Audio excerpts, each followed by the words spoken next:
الرحيم. اللهم إني أفتتح الثناء بحمدك وأنت مسدد للصواب بمنك، وأيقنت أنك أنت أرحم الراحمين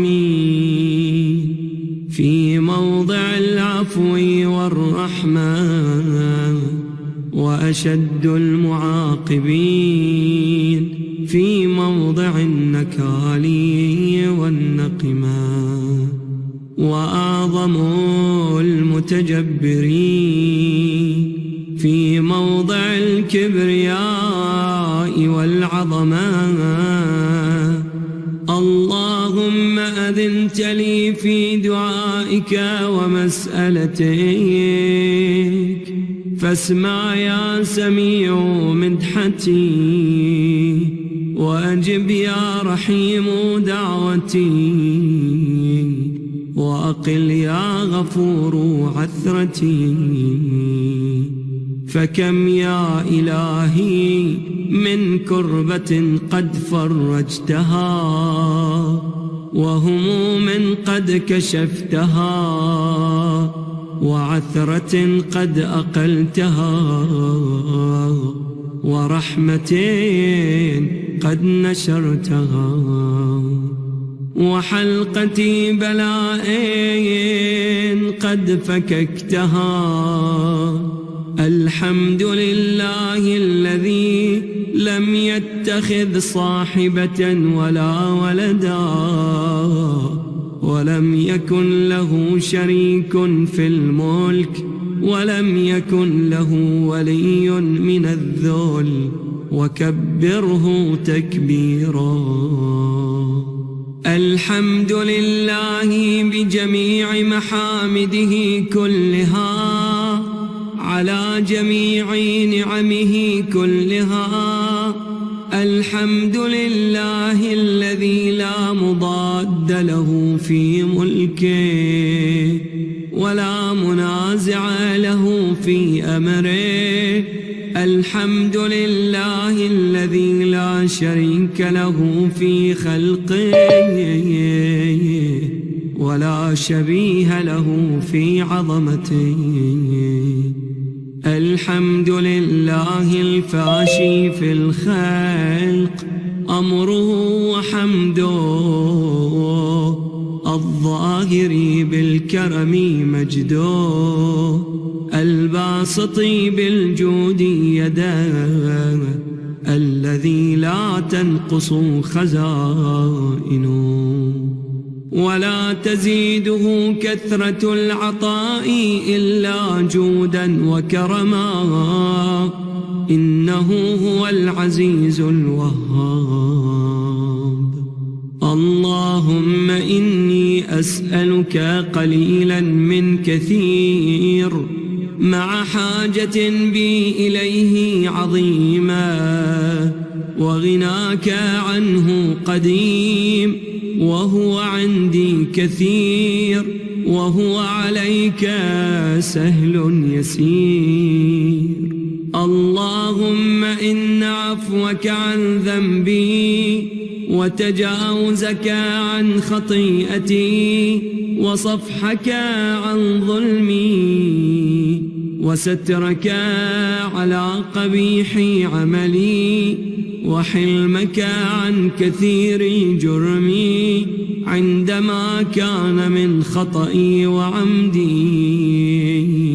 أطمعني في أن أسألك ما لا أستوجبه منك، الذي رزقتني من رحمتك، وأريتني من قدرتك، وعرفتني من إجابتك، فصرت أدعوك آمنا، وأسألك مستأنسا، لا خائفا ولا وجلا، مدلا عليك فيما قصدت فيه إليك.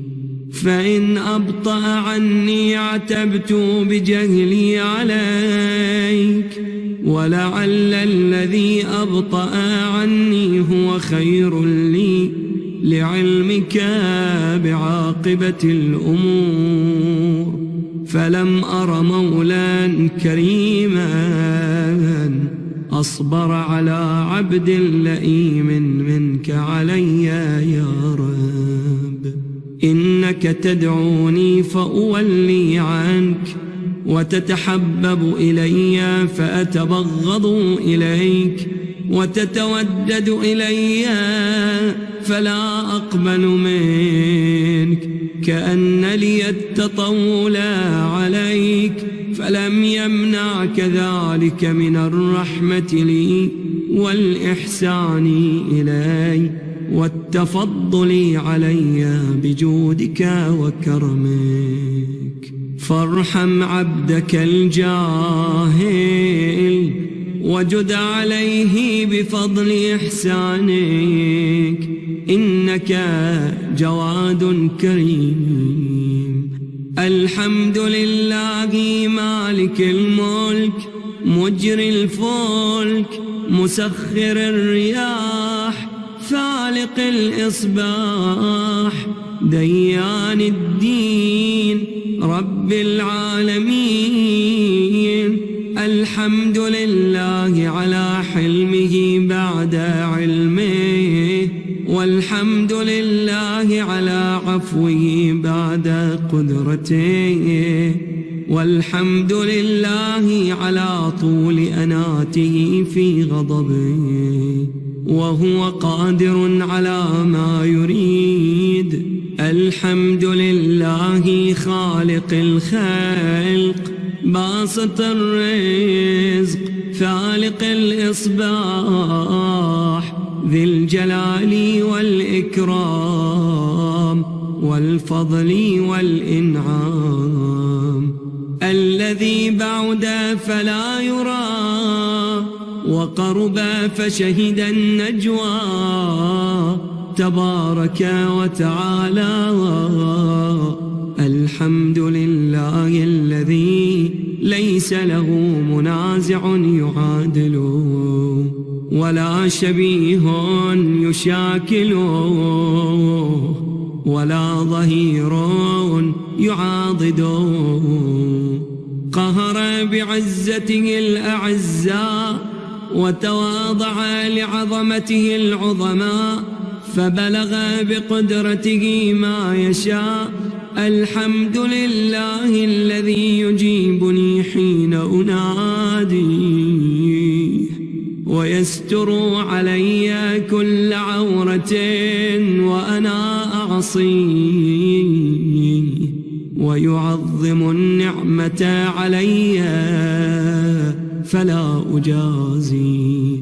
فكم من موهبة هنيئة قد أعطاني، وعظيمة مخوفة قد كفاني، وبهجة مونقة قد أراني.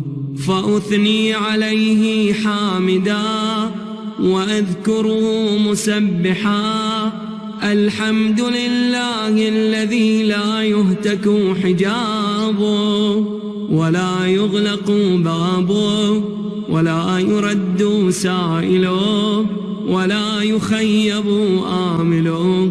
الحمد لله الذي يؤمن الخائفين وينجي الصالحين، ويرفع المستضعفين، ويضع المستكبرين، ويهلك ملوكا ويستخلف آخرين. والحمد لله قاصم الجبارين مبير الظالمين مدرك الهاربين نكال الظالمين صريخ المستصرخين موضع حاجات الطالبين معتمد المؤمنين. الحمد لله الذي من خشيته ترعد السماء وسكانها، وترجف الأرض وعمارها، وتموج البحار ومن يسبح في غمراتها. الحمد لله الذي هدانا لهذا، وما كنا لنهتدي لولا أن هدانا الله. الحمد لله الذي يخلق ولم يخلق، ويرزق ولا يرزق، ويطعم ولا يطعم، ويميت الأحياء ويحيي الموتى، وهو حي لا يموت، بيده الخير وهو على كل شيء قدير.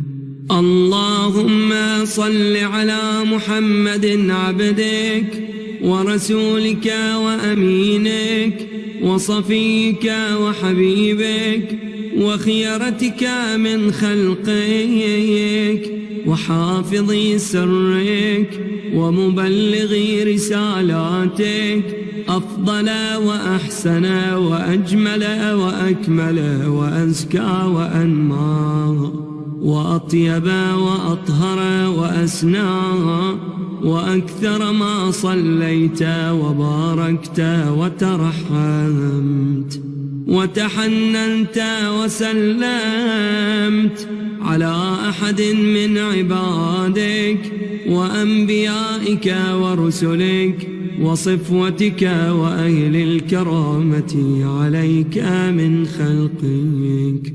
اللهم وصل على علي أمير المؤمنين ووصي رسول رب العالمين، عبدك ووليك وأخي رسولك وحجتك على خلقك وآيتك الكبرى والنبأ العظيم.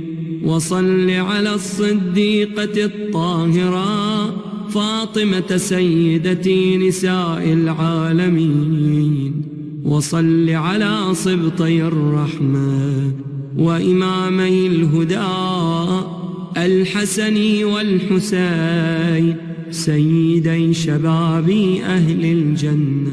وصل على أئمة المسلمين علي بن الحسين ومحمد بن علي وجعفر بن محمد وموسى بن جعفر وعلي بن موسى ومحمد بن علي وعلي بن محمد والحسن بن علي والخلف الهادي المهدي، حججك على عبادك وأمنائك في بلادك، صلاة كثيرة دائمة. اللهم وصل على ولي أمرك القائم المؤمل والعدل المنتظر، وحفه بملائكتك المقربين، وأيده بروح القدس يا رب العالمين. اللهم اجعله الداعي إلى كتابك والقائم بدينك، استخلفه في الأرض كما استخلفت الذين من قبله، مكن له دينه الذي ارتضيته له، أبدله من بعد خوفه أمنا، يعبدك لا يشرك بك شيئا. اللهم أعزه وأعزز به، وانصره وانتصر به، وانصره نصرا عزيزا، وافتح له فتحا يسيرا، واجعل له من لدنك سلطانا نصيرا. اللهم أظهر به دينك وسنة نبيك حتى لا يستخفي بشيء من الحق، مخافة أحد من الخلق. اللهم إنا نرغب إليك في دولة كريمة تعز بها الإسلام وأهله وتذل بها النفاق وأهله، وتجعلنا فيها من الدعاة إلى طاعتك والقادة إلى سبيلك، وترزقنا بها كرامة الدنيا والآخرة. اللهم ما عرفتنا من الحق فحملناه، وما قصرنا عنه فبلغناه. اللهم المم به شعثنا، واشعب به صدعنا، وارتق به فتقنا، وكثر به قلتنا، وأعزز به ذلتنا، وأغن به عائلنا، واقض به عن مغرمنا، واجبر به فقرنا، وسد به خلتنا، ويسر به عسرنا، وبيض به وجوهنا، وفك به أسرنا، وأنجح به طلبتنا، وأنجز به مواعيدنا، واستجب به دعوتنا، وأعطنا به سؤلنا، وبلغنا به من الدنيا والآخرة آمالنا، وأعطنا به فوق رغبتنا يا خير المسؤولين وأوسع المعطين. اشف به صدورنا، وأذهب به غيظ قلوبنا، واهدنا به لما اختلف فيه من الحق بإذنك، إنك تهدي من تشاء إلى صراط مستقيم. وانصرنا به على عدوك وعدونا إله الحق. آمين. اللهم إنا نشكو إليك فقد نبينا صلواتك عليه وآله، وغيبة ولينا، وكثرة عدونا، وقلة عددنا، وشدة الفتن بنا، وتظاهر الزمان علينا.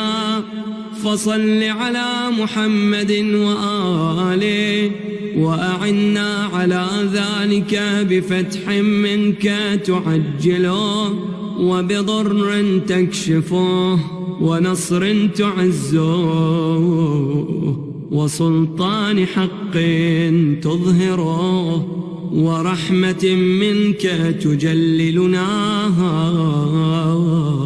وعافية منك تلبسناها برحمتك يا أرحم الراحمين. صل على محمد وآله الطاهرين.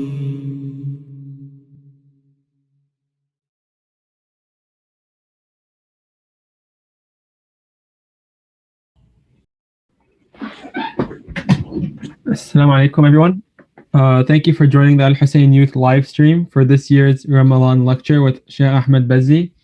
Now, a few notes before we begin. We kindly ask you to subscribe to our YouTube channel, Hussain Youth, as well as follow us on our Instagram page, Hussain Youth, and to stay up to date on all our latest events. And with that, please welcome Sheikh Ahmad Bazzi with a loud salawat.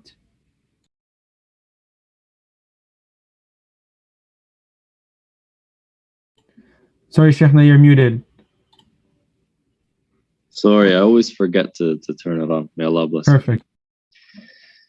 أحسنت جزاك الله خير. اللهم صل على محمد وعلى آله. For the love of Amir al-Mu'mineen alayhi salam, let's have a loud salawat ala Muhammad wa ali Muhammad.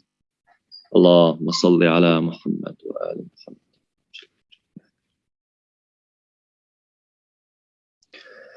Bismillahir Rahmanir Rahim.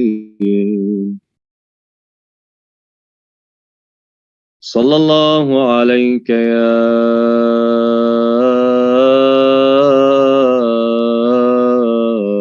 Sayyidi wa ya Mawlaya ya Rasulallah. Sallallahu alayhi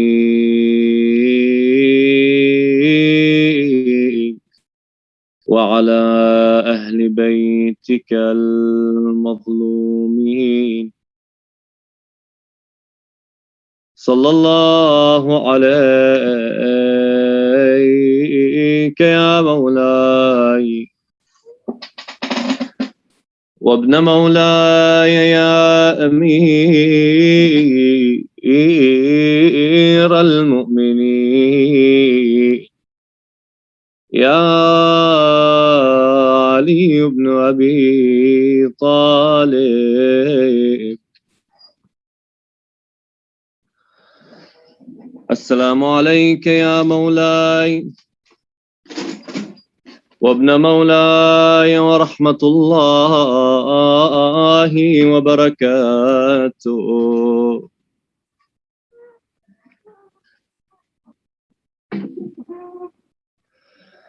السلام عليك أيها المظلوم. السلام عليك أيها المقهور. السلام عليك يا أمير المؤمنين ورحمة الله وبركاته. Peace be upon you, O oppressed one, Ya Ali. Peace be upon you, O you who was the proof of Allah on His creation. Peace be upon you and your blessed family. Wa rahmatullahi wa barakatuh.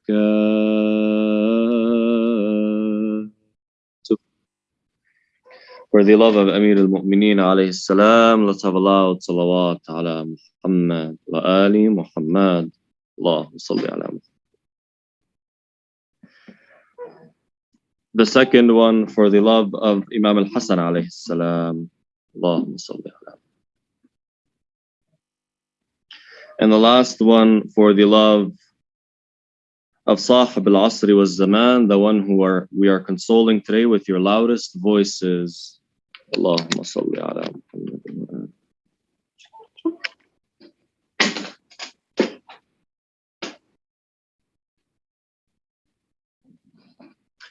Jameel. Yesterday, my brothers and sisters, we began discussing the wasiyah, the will of Amir al-Mu'mineen alayhi salam to his sons, Imam al-Hassan and Imam al-Hussain alayhi salam. And mind your brother, if you see me a little less energetic today and not fully, as energetic and as animated as I usually am. But yesterday we had A'mal Laylatul Qadr, so I'm sure everyone here is a bit tired from that. So I want to try and keep today's lecture to a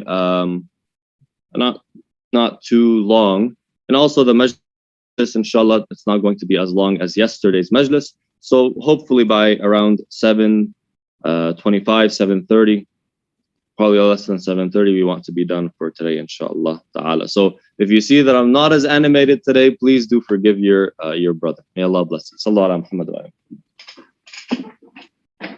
Allahumma salli ala Muhammad.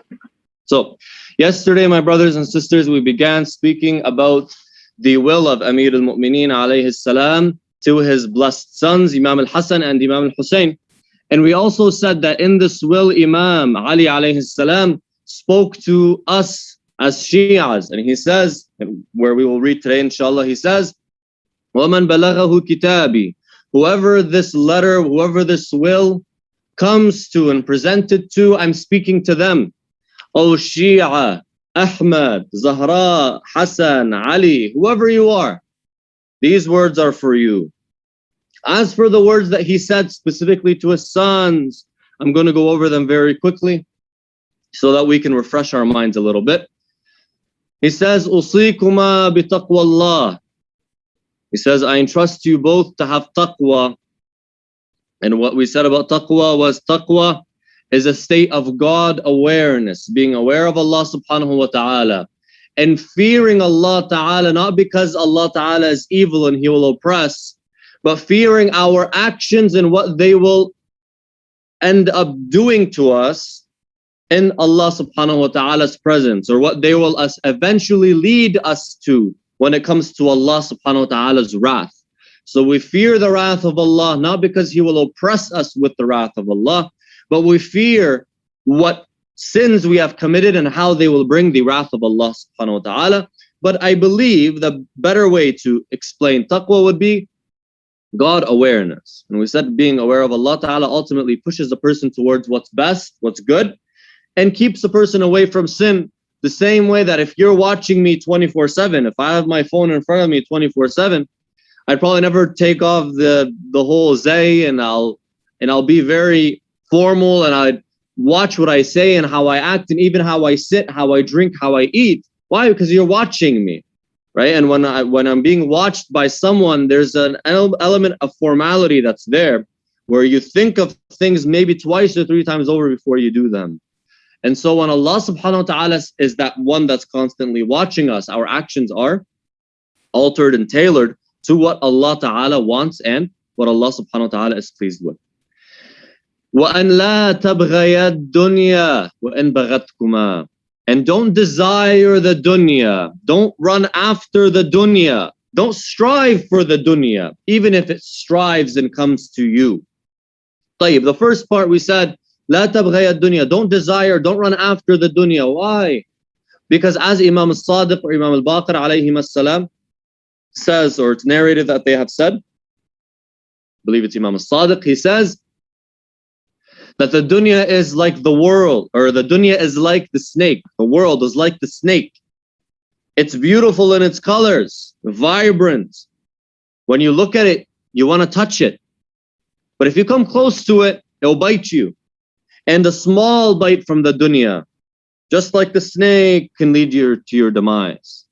A small bite from a snake can destroy maybe a group of men, can kill a group of men. There are snakes that have the ability with one bite or with 1 milliliter of their venom can kill 10 men.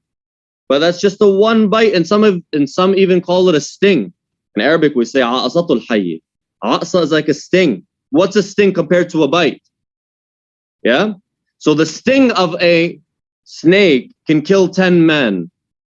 Similarly, one small slip up, one moment of trust that you have in the dunya can lead to your demise and the demise of those around you. Allahu al-alim. So it says, أَنْ لَا تَبْغَيَا الدُّنْيَا وَإِنْ بَغَتْكُمَا. Don't run after the dunya, whether it's running away from you or it's running to you. And we said, how does the dunya run towards you? Well, a person that has taqwa is self-discipline. So you can understand it in this way. A person that has taqwa has self-discipline. A person that has self-discipline is successful most of the time. And a person who's successful brings about opportunities. The person who's successful, it's as if the dunya gravitates towards them. They say to make money, you need to have money. Yes?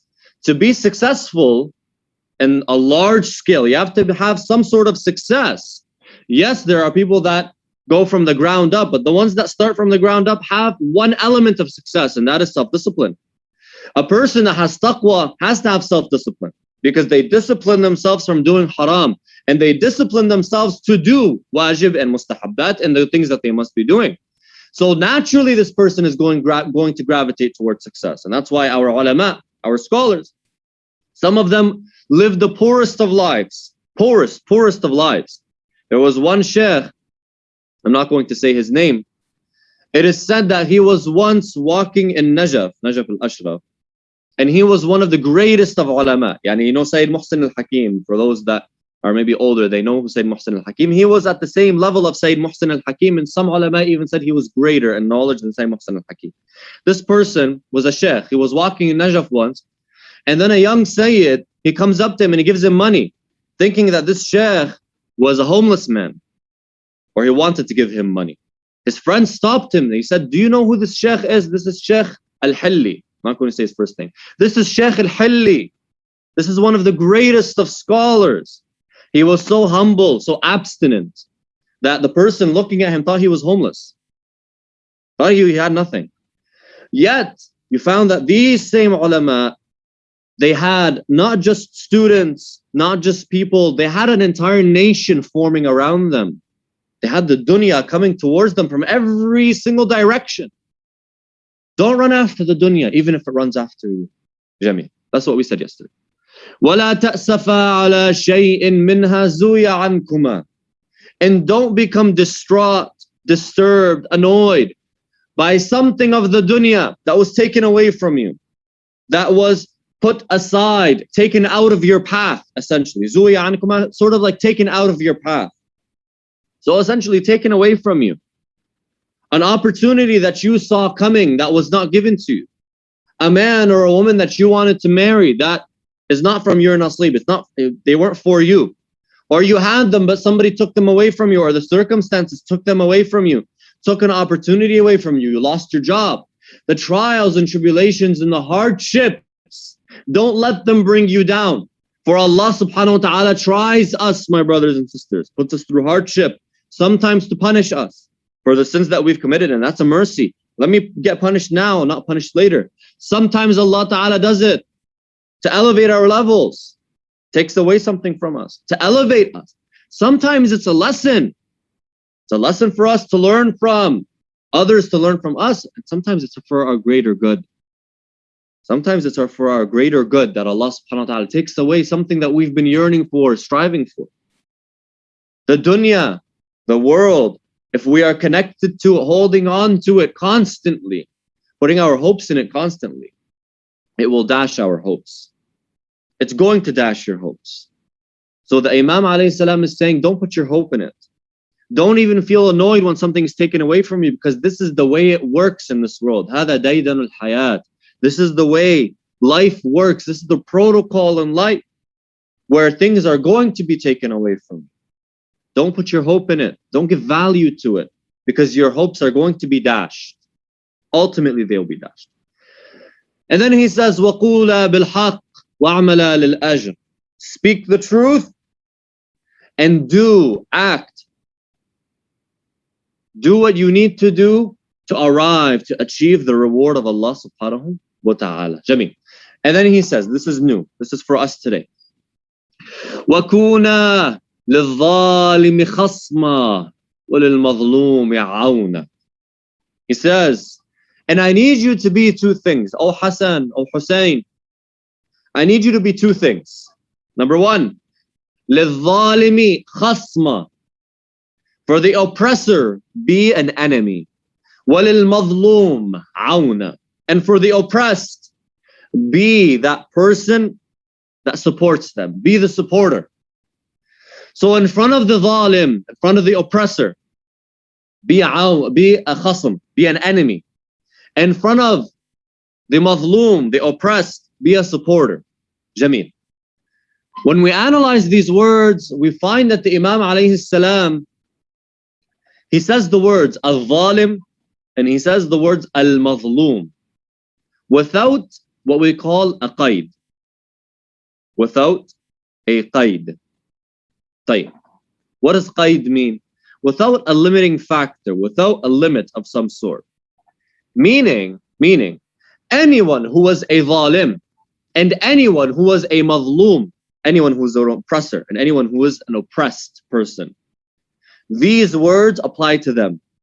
Whether they are Muslim or not, whether they are a man or a woman, whether they are family or a stranger. The Imam alayhi salam didn't say, and be for the zalim, the oppressor, who's not a Muslim or a man, or from someone that is a stranger. B, for that type of zalim, a khasm, an enemy. No, he said any type of oppressor. Whether that oppressor is from your type or from your family, from your group, from your nation, from your religion, from the type of people that you associate with. Whether they're close to you or they're far. They're not from your religion. They're from an opposite religion, an opposite sect, an opposite group. Whoever they may be. If they are a zalim, then be an enemy to them. Because oppression and being oppressed, justice and oppression don't have any limits, nor do they know any religion. What do I mean by that? Listen, my brothers and sisters. We believe that oppression and justice are what we call aqliyain, in terms of them being good and them being bad. Qabih wa hasan aqliyain. Meaning what? Meaning oppression and justice are always bad in the terms of oppression and good in terms of justice in any situation that you put them in. You cannot think of a situation where oppression is good and justice is bad, as opposed to mathalan, killing someone. In most situations, killing someone is bad, but in terms of self-defense or in time of self-defense, killing someone is good because you're defending yourself and defending your family. For many other actions that we perceive to be ultimately good and ultimately bad, you can think of a situation where no, the script is flipped, where it will switch from being good to bad or bad to good. When it comes to oppression and justice, they're always good and always bad. Oppression is always bad. Justice is always good in whichever situation you put them in, because we say they are aqliyain. I'm not going to get into that, but the Imam alayhi salam is as if he's alluding to this. Whichever zalim, whichever oppressor that you find committing acts of oppression, be a khasam, be an enemy towards that person. Like, what's a khasam? What's an enemy? Standing in their way, speaking out to them, speaking in front of them. Jamil. وَلِلْمَظْلُومِ عَوْنًا. And as for the oppressed, and again, he brings it بِصِيغَةِ الْإِطْلَاقِ. He brings it with no limits, whether they are Muslim, non-Muslim, man, woman, black, white, whatever. As long as they are mazloom, oppressed, stand with them. This is one thing, my brothers and sisters, that us as Muslimin, we lack. We lack. Why? Because as long as I'm not being oppressed, we're good. That's how we tend to think. Especially here in the West, where we have so much opportunities, we live in peace. We don't understand what's happening overseas, or sometimes right across the street. Sometimes right across the street, where people are being oppressed, where people are being oppressed overseas, where people are not getting the simplest of necessities, like food and water. We live a life that is so easy compared to what people are going through in Iraq, compared to what people are going through in Lebanon right now in the crisis, compared to what people are going through in Yemen, compared to what people are going through in some parts of Africa that are very poor. And these people, some of them, they're just poor because they're poor. And some of them know they are oppressed. Yani somebody that has money, somebody that can buy a meal, but they can't access their funds because, well, the government stopped them from being able to access their funds. But this person is madloom. This person is oppressed. Whether the government is run by a Muslim or a Christian or a Jew, whoever it's run by, it doesn't matter. That is a zalim. And this is madloom, whether they are Christian or a Jew or whoever. People in Yemen, best example, the people of Yemen today. People of Yemen today are dying of hunger, some of them. I myself know of groups here in Windsor that are sending food to the people of Yemen. They're sending food, and not meat and rice, something simple for them to be able to eat. And there are groups doing this. The way that I stand with the zalim in this case is something as simple as sending money for food. And especially right now, especially now with the pandemic, we're not going over each other's houses and having iftar with each other. So this ajr this reward that Imam Ali alayhi salam told me to strive for. He said, وَعْمَلَ عَلَى الْأَجْرِ, strive towards reward. This reward of me feeding a fasting person, I'm not able to implement that right now. So that money, even if it's $50, $50 goes a long way in Yemen. $50 goes a long way in Lebanon. $50 goes a long way for the Shias in Iraq. Send it down. If your family, your parents are not watching this lecture, tell them, after the lecture, tell them Ahmad Bazzi, not Sheikh Ahmad, don't say Sheikh Ahmad Bazzi. Say Ahmad Bazzi, the guy that was lecturing us, that dude in Windsor somewhere. That guy, he told us, Imam Ali told us to stand with the mazloom. And so he told us to send money to the people of Yemen. Tell him, tell her, tell your parents, tell them, tell your family members. Imam Ali told us to do this. This is what we learned from Imam Ali in these days. If you can't send money, have them send money to the people of Yemen, to the people of Lebanon that have no food. And some people say, no, this is just propaganda. This is just media. Ikhwan, ya jama'ah. I am telling you, I have ulama, scholars, coming and telling us, send us money for our people. It's not propaganda. It's not that, no, they have money. No, they don't have money. They don't have the ability to buy food.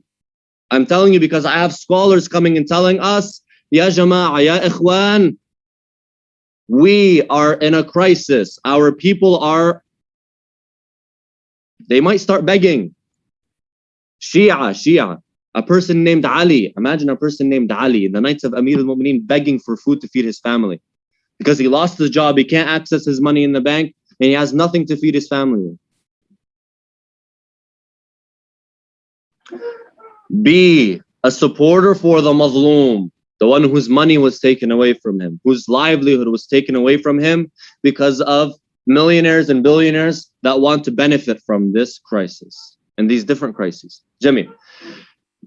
Then he says, alayhi salam, أوصيكما وجميع ولدي وأهلي ومن بلغه كتابي. Now he starts to speak directly to me and you. So listen what he says. He says, and now I entrust this will with all of my children, with you, Hussain, and Imam Hussain, and all of my children, and all of my family, وَمَنْ بَلَغَهُ كِتَابٍ, and all of the people, any person that reads my words. Again, صيغة الإطلاق here. صيغة الإطلاق, or you can say صيغة العموم, whichever. Ultimately, anybody, whether they're Muslim, non-Muslim, doesn't matter what race, gender, to listen to these words that I'm about to tell them. What do you entrust us with, Ya Amir al-Mu'mineen? He says, number one, بِتَقْوَى اللَّهِ. Again, we go back to taqwa. Ya Amir al-Mu'mineen, that's the second time that you say the word taqwa. He says, because it's the beginning of everything. If you fix your taqwa, everything else gets fixed. Taqwa is like the spine, in a person's body. If it's a little off, if it's a little bent, everything gets out of whack. Everything's all over the place. Nothing is organized. Nothing works. But if it's straight, then the body can stand up straight and be the potential, or be the body that's able to do what a true human being is meant to do. With taqwa Allah, and then he says, وَنَظْمِ أَمْرِكُمْ. Allah, Ya Amir al-Mu'mineen. And organizing yourselves. Ya Ali, right after taqwa, which is the most important thing, should come the next most important thing. The thing that is most important after taqwa, or the thing that you want us to focus on after taqwa. He says, yes. Be organized. Organize yourself. Organize myself. Ya Ali, after taqwa, you want me to start by organizing myself? Yes. Organize yourself. Be an organized person. Come on time. Come on time. Begin on time. End on time. When you go to the masjid, you see books all over the place, especially after Laylatul Qadr. Put them in their right spaces. Organize yourselves. You have a role. Stick to your role. You have a job. Stick to that job. Let others do their jobs. Don't infringe on anyone else. Something as simple as driving. Brothers that are there driving. I know sisters generally don't drive like the brothers do, and insurance claims are very clear on that. Brothers that are driving like crazy people. Relax. Imam Ali is telling you, relax. Halal, haram, relax. You can kill yourself. You can kill others. And this is not Ahmad Bazzi telling you. This is Ali bin Abi Talib telling you, وَنَظْمِ أَمْرِكُمْ. When you get behind the wheel, drive the speed limit. Drive like a normal, organized human being. When you're driving, don't play around, don't do jokes, don't do swerving. I know how you guys drive, because I used to drive the same way. When you have 4 guys in the car around you and you have, inshallah, latmiyat to the max, you're swerving and you're playing games and you're speeding and you're racing. I know, because I used to be around brothers that used to do this stuff. Imam Ali alayhi salam, I wish I read his words before, where he told me, Ahmad, nazm amrak. Ahmad, organize yourself. Organize the way you live your life. And then he says, وَصَلَاحِ ذَاتِ بَيْنِكُمْ. And amongst yourselves, let there be cohesion. Let there be salah. Let there be goodness. Let there be love. Let there be respect. Because my brothers and sisters, the ummah, the nation is like a body. And according to some of the riwayat, so that's what it says. The ummah is like the body. Imagine the cells of the body itself attacking each other. Imagine the cells of the body themselves going against each other. That's what you get if you have an autoimmune disease. It's the body attacking itself. It's the worst type of disease. If I have a foreign entity coming into my body, making me sick, and the body cohesively fights that foreign entity, that disease, that bacteria, that virus, I can get rid of it. But if the body itself is fighting itself, who's going to fix that? The nation is like a body. The nation is like the body. When the elements of the body fight themselves, are not cohesive with themselves, this body is not going to be able to function. And that's why Amir al-Mu'mineen, on that point, he himself narrates a hadith. He says, فَإِنِّي سَمِعْتُ جَدَّكُمَا. For I heard your grandfathers, Rasulullah sallallahu alayhi wa sallam, يقول صلاح ذات البين أفضل من عامة الصلاة والصيام. He says, being cohesive, bringing people together is better than fasting and prayer. And he says, عامة الصلاة والصيام. Whether عامة الصلاة والصيام means all of fasting and prayer, or fasting and prayer just as acts of ibadah. Regardless of the true meaning of this hadith, in terms of it being all of fasting and prayer, in terms of the actual fasting and prayer that we do, the manifestations of fasting and prayer, or just them as ibadat in themselves. The Imam alayhi salam is saying, see this fasting that you do, see this salat that you do, that is for you, that is for me. Yani, I know when I'm fasting, I'm doing it for myself.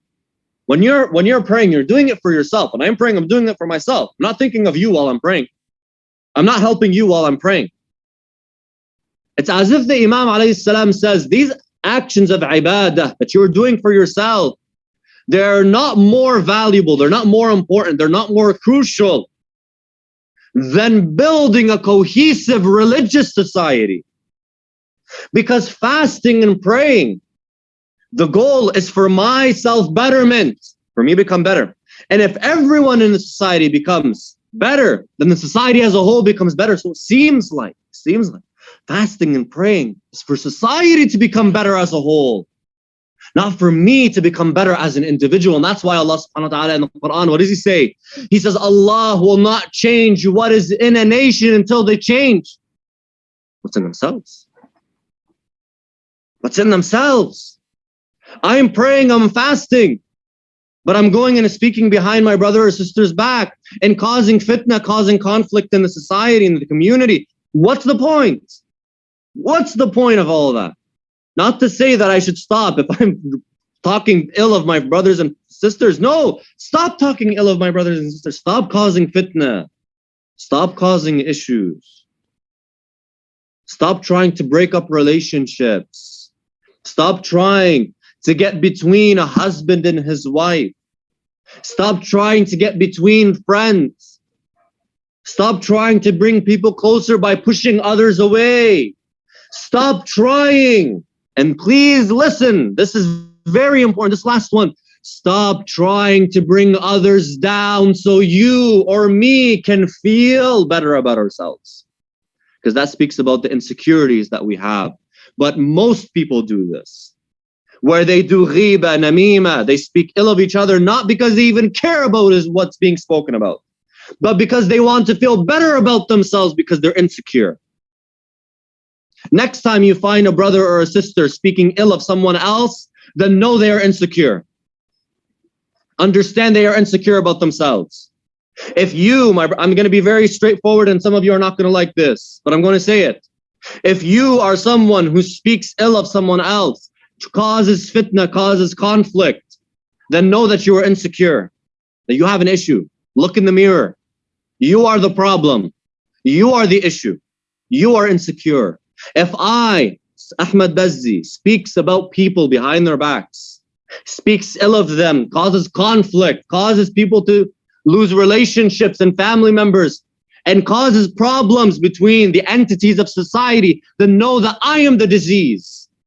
And know that I am insecure about myself. Know that I can't live with myself. Know that I have to bring others down for me to feel up.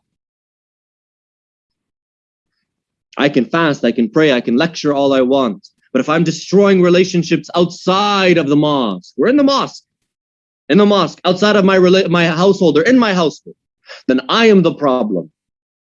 Then I am the issue. I am the disease of this society. And my fasting and my prayers mean nothing.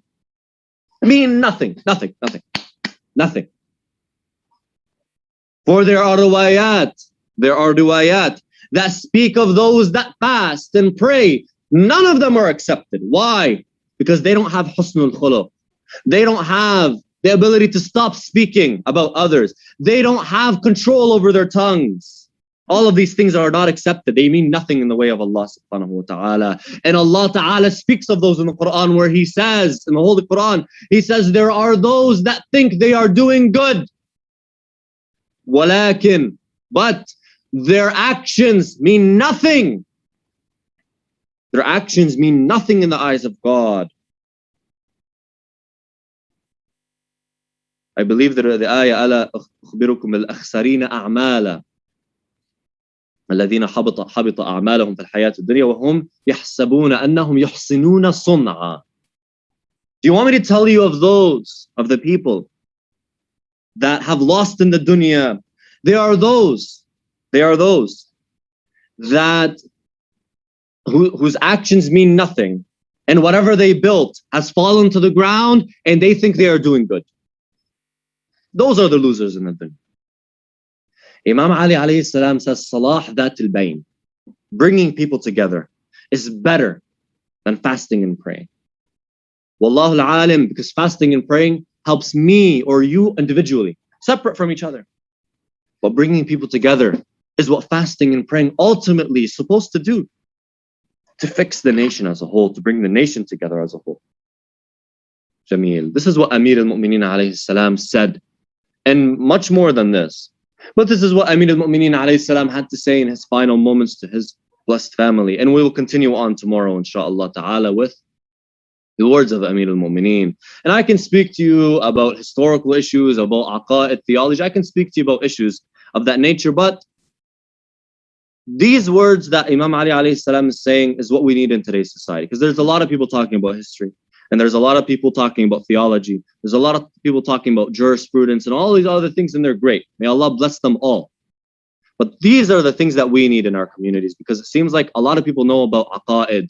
A lot of people know about history. A lot of people know about these things that are being taught on the manabir today. May Allah bless the speakers. But the vast majority, or many people, I don't want to say the vast majority, many people don't have the simple akhlaq down. the simple akhlaq, the simple mannerisms, the simple ethics of Ahlul Bayt. They don't have them down. So I think these are the things that we need to be focusing on. So we will focus on them, inshallah ta'ala.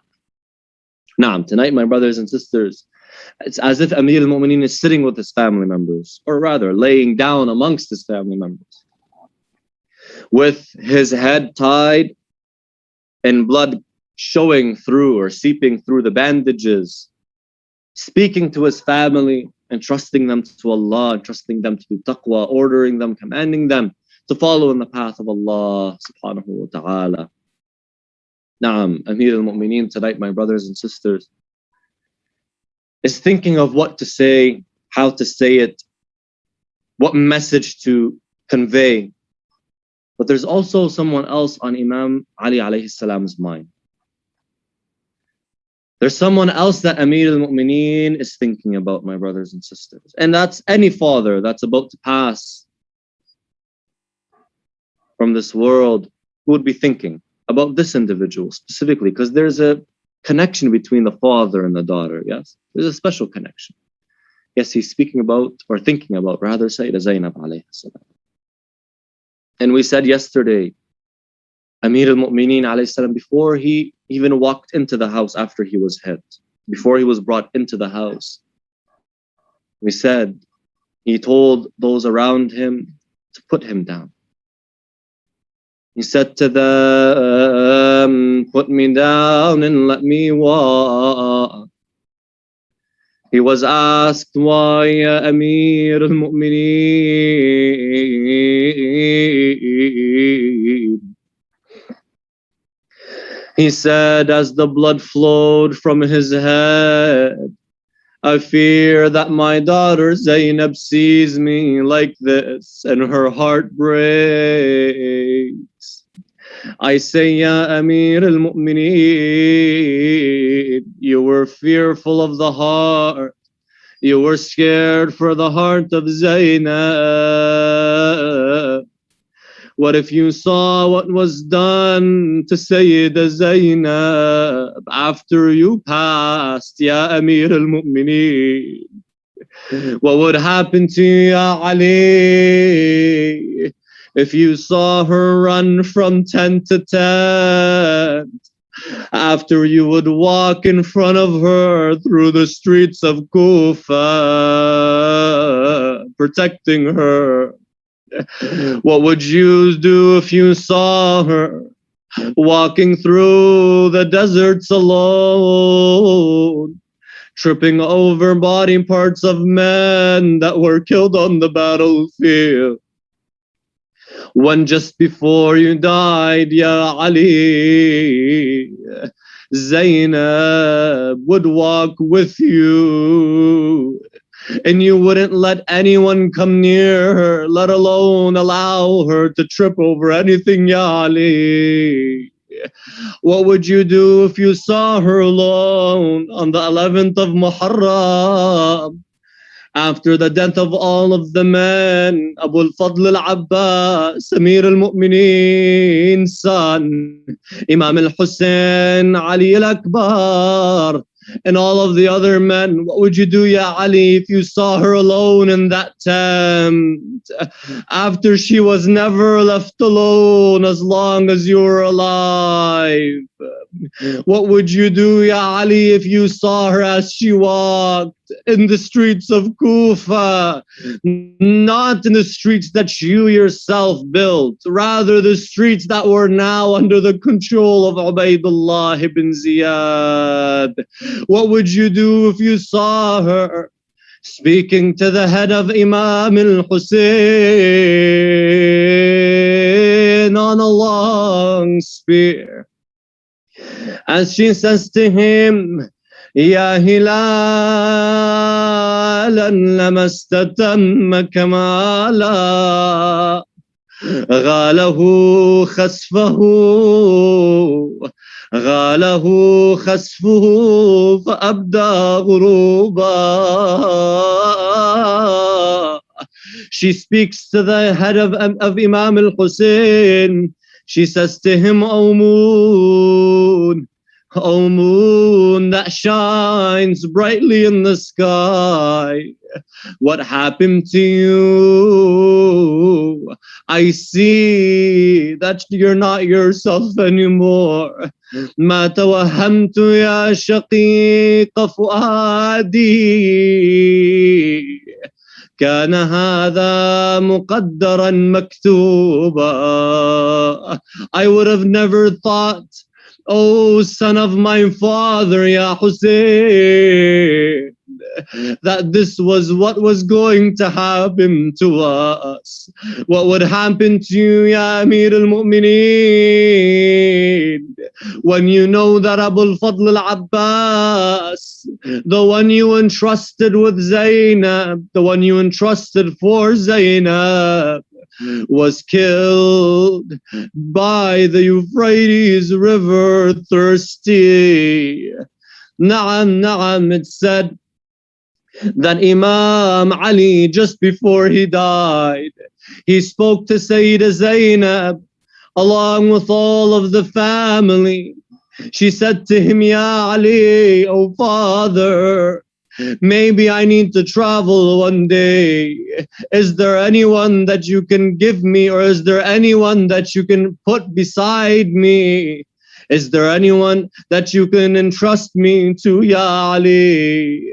He looked around and saw the glowing face of Abu al-Fadl al-Abbas. And he said to her, Abu al-Fadl al-Abbas is your kafil. Abu al-Fadl al-Abbas is your guardian, Ya Zainab. What would you have done if you saw what happened to Abu al-Fadl al-Abbas on the day of Ashura? لا حول ولا قوة إلا بالله العلي العظيم. إنا لله وإنا إليه راجعون. وسيعلم الذين ظلموا أي منقلب ينقلبون والعاقبة للمتقين. Ya Allah, we ask you by the right of Muhammad wa Ali Muhammad, accept this majlis from us, accept our amal, accept our salat, accept our fasting بحق محمد وآله الطاهرين. Let's recite Surah Al-Mubarakah Al-Fatiha للمؤمنين والمؤمنات.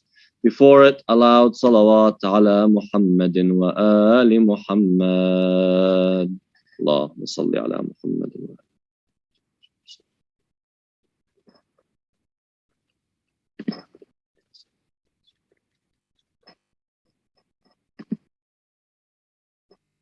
Forgive us, my brothers and sisters, if we took longer than